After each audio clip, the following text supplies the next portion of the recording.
ভারতের সেনাপ্রধান উপেন্দ্র দ্বিবেদী তিনি সোমবার ভয়ঙ্কর কিছু সত্য উচ্চারণ করেছেন বাংলাদেশ ভারত সম্পর্কের ক্ষেত্রে।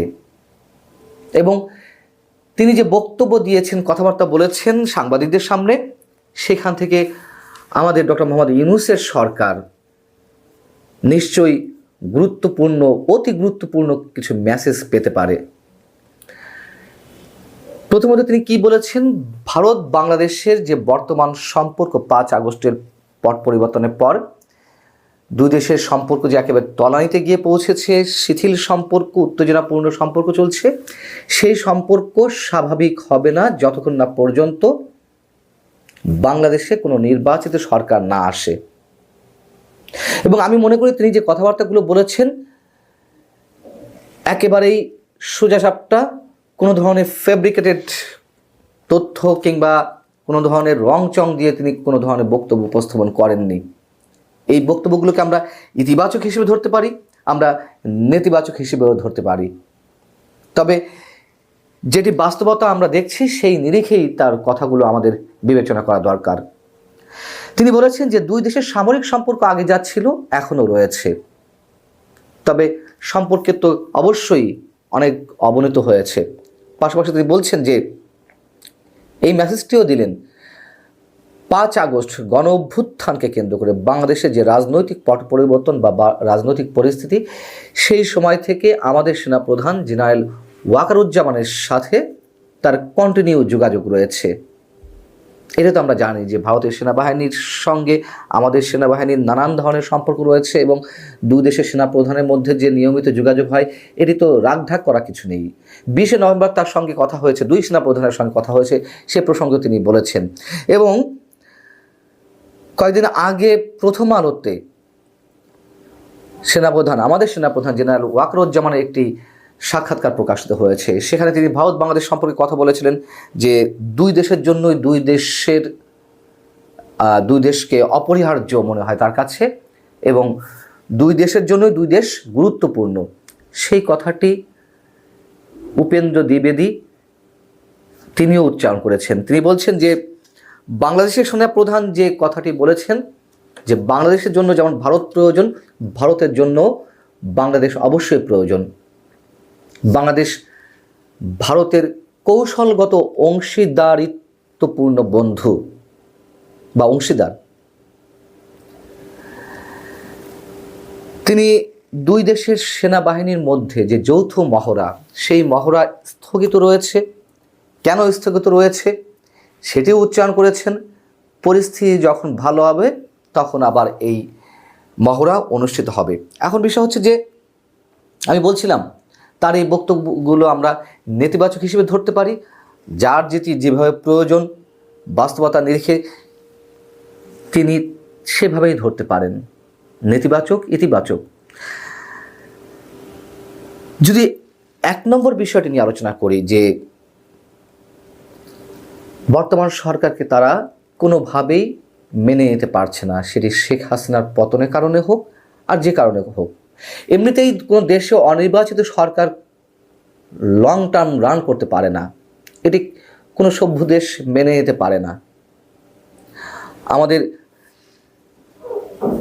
সময়ের প্রয়োজনে হয়তো অন্তর্বর্তী সরকার গঠিত হয়েছে, কিন্তু সেটি কতদিন চলবে, সেই ধরনের কোনো সরকারের সাথে অন্য কোনো রাষ্ট্র সম্পর্ক রাখে কিনা সেটিও তো একটি প্রশ্নবিদ্ধ বিষয়।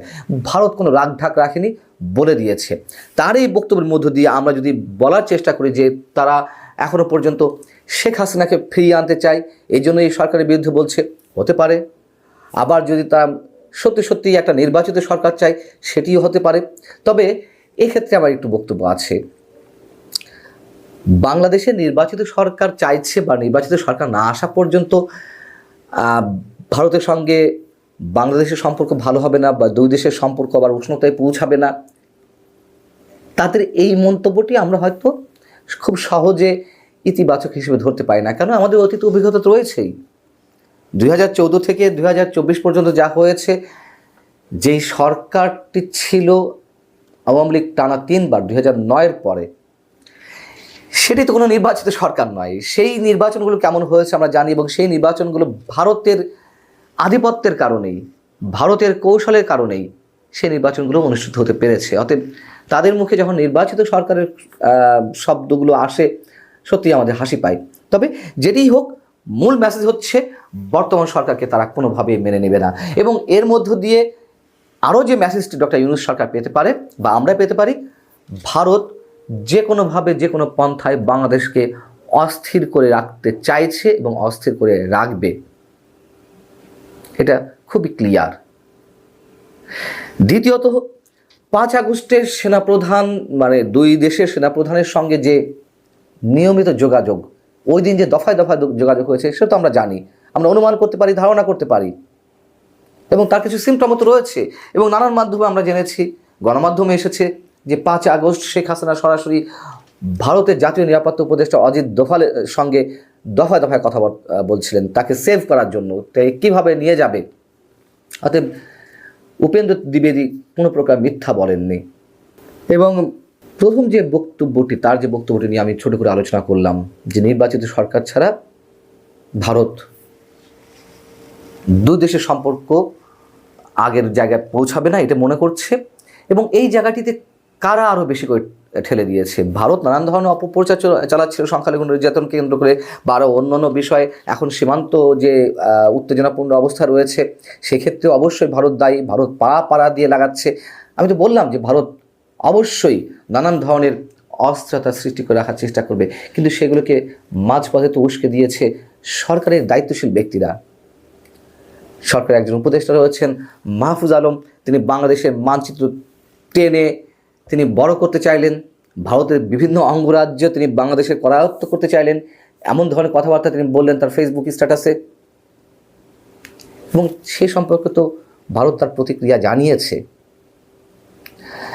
ভারতের সঙ্গে আমরা ধরে নিলাম যে ভারত ইচ্ছাকৃতভাবে এগুলো করছে, সেটি শেখ হাসিনার কারণে হোক বা তাদের স্বার্থের কারণে হোক, যে কারণে হোক।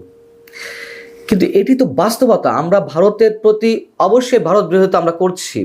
71 পর থেকে ভারতের যে অবস্থান, সেটি বিরোধিতা করার কথাই।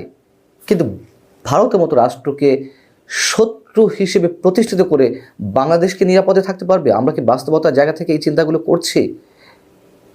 নিশ্চয়ই অনেকে করছি না। আমরা হয়তো উপলব্ধি করছি সাধারণ মানুষ যারা রয়েছে, কিন্তু যারা এই সরকারকে চালাচ্ছে, যারা এই সরকারে বসে আছে, যারা সরকারকে নিয়ন্ত্রণ করছে, যারা সব কিছু পাল্টে দিতে চায়, তাদের এইসব হুমকি দামকি বাংলাদেশের জন্য বরঞ্চ অনেক বিপদ ডেকে নিয়ে আসছে।